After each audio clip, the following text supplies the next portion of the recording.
역대하 21장 16절에서 20절 말씀까지 보도록 하겠습니다. 오늘 말씀을 가지고 이뤄도 아파도 회개하지 않는 완악한 마음이라는 제목으로 같이 은혜를 나누기로 원합니다. 역대하의 말씀은 유다의 왕들의 이야기이기 때문에 좋은 왕도 있지만 또 안 좋은 왕들도 있습니다. 그것이 우리의 반면 교사가 되는 거죠. 그래서 우리에게 어떻게 하면 좀 더 하나님 앞에서 복된 인생을 살 것인가, 또 우리가 어떻게 하면 주의를 해야 될 것인가를 좀 살펴보도록 하고 있습니다. 우리는 다 죽습니다. 이 땅에 영원히 사는 사람 없습니다. 왜 죽습니까? 죄 때문에 죽습니다. 그래서 죄의 문제를 해결하기 위해서 하나님의 아들이신 예수님께서 이 땅에 육신을 입고 오셨습니다. 그리고 우리의 죄를 대신하여 십자가에 죽으심으로 우리의 모든 죄를 씻겨주시고요, 살아나심을 통해서, 부활하심을 통해서 생명의 주가 되셨습니다.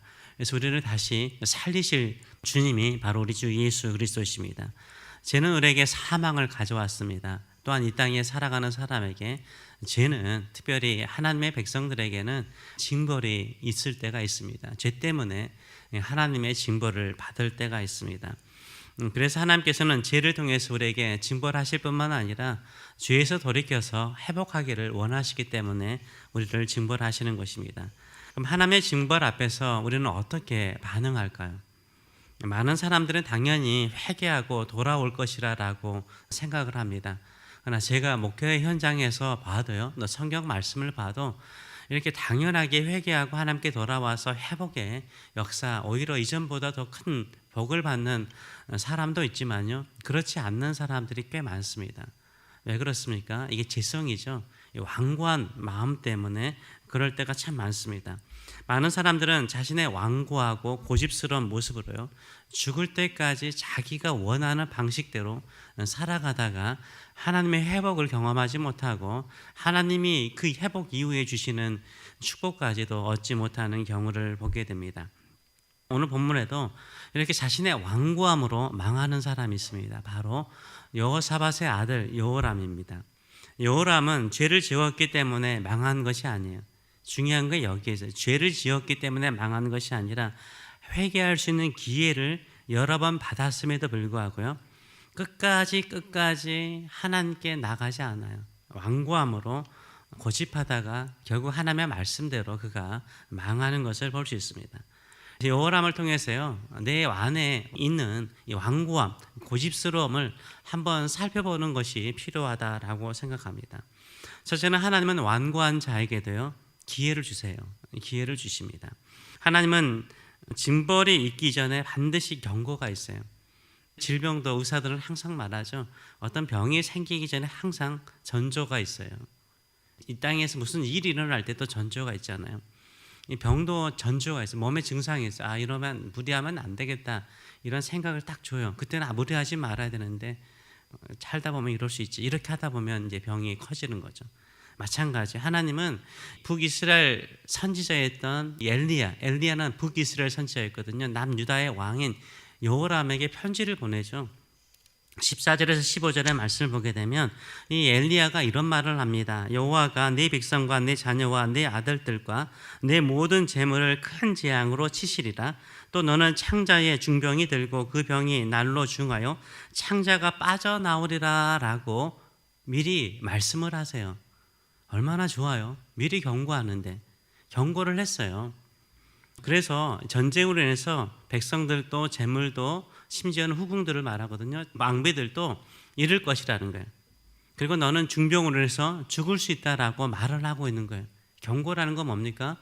회개하면 이런 건 없을 거라는 거예요. 그런데 하나님께서 미리 가르쳐 주었음에도, 자세히 가르쳐 주었음에도 불구하고요, 여호람은 자기 뜻대로 살아요. 여호람은 엘리야의 편지를 받고 무슨 생각을 했을까요? 정말 나에게 큰 재앙이 있을까?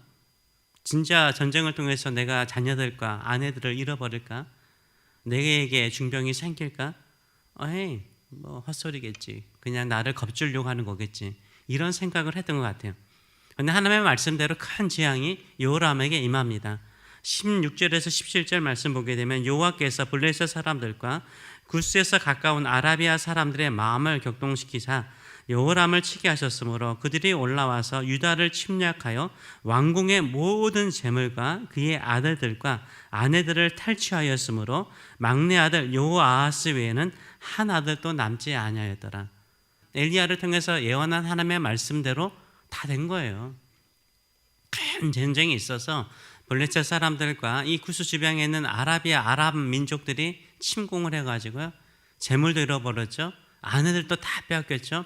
자식들도 아들도 다 탈취당하여 나중에 죽어요. 딱 한 아들, 막내 아들 여호아하스만 남았다라고 말을 하고 있어요. 이런 일이 실제로 일어났어요. 그러면 깨달아야 될 거 아니에요. 하나님께서 엘리야를 통해서 하신 말씀대로 이루어졌네. 그러면 그 다음에 일이 일어날 수 있어요, 없어요? 몸에 중병이 생긴다라는 예언이 일어날 수 있어요? 일어날 수 있잖아요. 내가 하나님께 돌아가야 되겠다. 내가 이런 더 큰 재앙에 빠질 수는 없지. 이런 생각을 할 수 있는데요, 그렇게 하지 않아요. 18절과 19절의 말씀을 보게 되면 이 모든 일 후에 여호와께서 여호람을 쳐서 능히 고치지 못할 병이 그 창자에 들게 하셨다라고 말하고 있어요. 하나님께서 큰 재앙, 전쟁을 통해서 재물과 자식과 가정을 힘들게 만들었잖아요. 그 다음에 이제 어떻게 하십니까? 그 몸에 질병을 주신 거예요. 여러 날 후 2년 만에 그의 창자가 그 병으로 말미암아 빠져나오매 그가 그 심한 병으로 죽으니 백성이 그들의 조상들에게 분향하던 것 같이 그에게 분향하지 아니하였다라고 말하고 있어요. 이때 이 여호람이 병이 걸리니까 회개하자 이렇게 해요? 아니에요. 회개하지 않아요. 하나님께서요, 병이 걸리자마자 곧바로 여호람을 치지 않아요. 몇 년 동안요? 2년 동안 기회를 주세요. 2년 동안요. 은혜의 기간, 다시 돌아올 수 있는 2년이나 주셨어요. 그럼에도 불구하고 그는 끝까지 자기 고집대로 자기 완고함대로 살다가 망하는 것을 우리가 볼 수 있어요. 이게 여호람의 모습인데요, 저에게도 없을까요? 사람들은 이렇게 이야기를 하다 보면 다 고집이 있더라고요. 그렇죠? 남편 보면서 남편 참 고집스럽다. 아마 남편도 여러분에게 그럴걸요. 참 고집스럽다. 저도 제 아내한테 고집스럽다는 말도 듣고 쟤도 아내에게 고집스럽다라는 이야기를 해요. 좋은 것에, 선한 것에 고집을 피우면 좋죠. 선하고 좋고 믿음의 길은 고집스러워야 돼요. 근데 나쁜 거, 안 좋은 거, 거쳐야 될 것에 고집을 피울 필요는 없죠. 여호람은 결국 이렇게 해서 죽는 것을 볼 수 있어요. 하나님께서 이 여호람을 통해서 계속해서 말씀하신 게 뭐예요? 간구한 마음, 고집스러운 마음이 있는 사람에게도 하나님 뭐 하세요? 계속해서 경고하신다는 거예요. 돌아와서 회개하고 회복되는 것을 하나님이 그렇게 간절히 원하는 거예요. 두 번째는 완고한 사람은요, 고통 중에서도 자기 방식을 계속해서 고집하는 경향이 있어요. 우리가 그럴 수 있다는 거예요.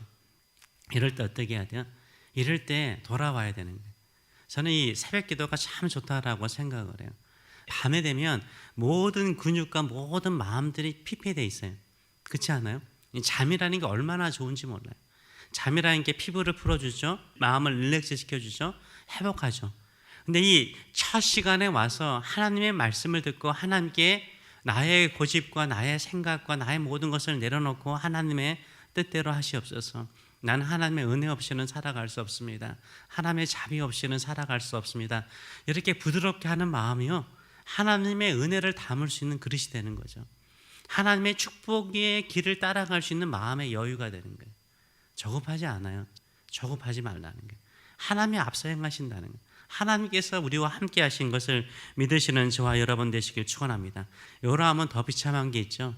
사람들이 분향을 하지 않아요. 죽었는데 분향한다는 것은 애도한다는 거거든요. 한 사람도 애도하지 않았대요. 그리고 왕이라면 왕실의 묘실이 있어요. 그 왕실에 묻히지 못하는 것을 보게 됩니다. 믿음의 사람들이요, 우리를 애도한다는 말은 우리를 기억하는 것은 뭘까요? 믿음으로 사는 사람을 기억해요. 정말로 끝까지 인생이 힘들고 파란만장한 인생을 살더라도요, 정말 믿음의 길을 걸어가는 사람을 애도하는 거죠. 성경에 보면 가장 크게 애도를 받은 사람 중에 한 사람이 누구냐면 야곱이에요.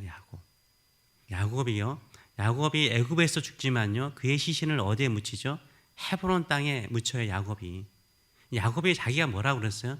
내 인생은 파란만장한 인생을 살았대. 진짜 야곱만큼 파란만장한 인생 산 사람 없어요.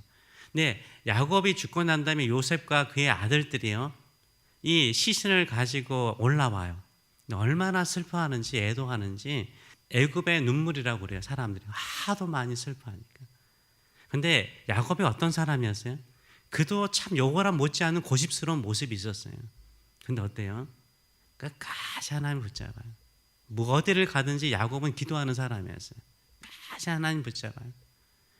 이 땅에 한 번 사는 인생, 멋지게 사는 인생이 뭐겠어요? 파란만장한 인생, 험난한 인생을 살더라도 끝까지 하나님 한 분만을 붙잡고 살아가는 사람, 주변 사람들에게도 이 사람은 참 믿음의 사람이었다, 약속의 사람이었다, 기도의 사람이었다, 이런 기억이 남는 성도가 되시는 저와 여러분 되시길 축원합니다.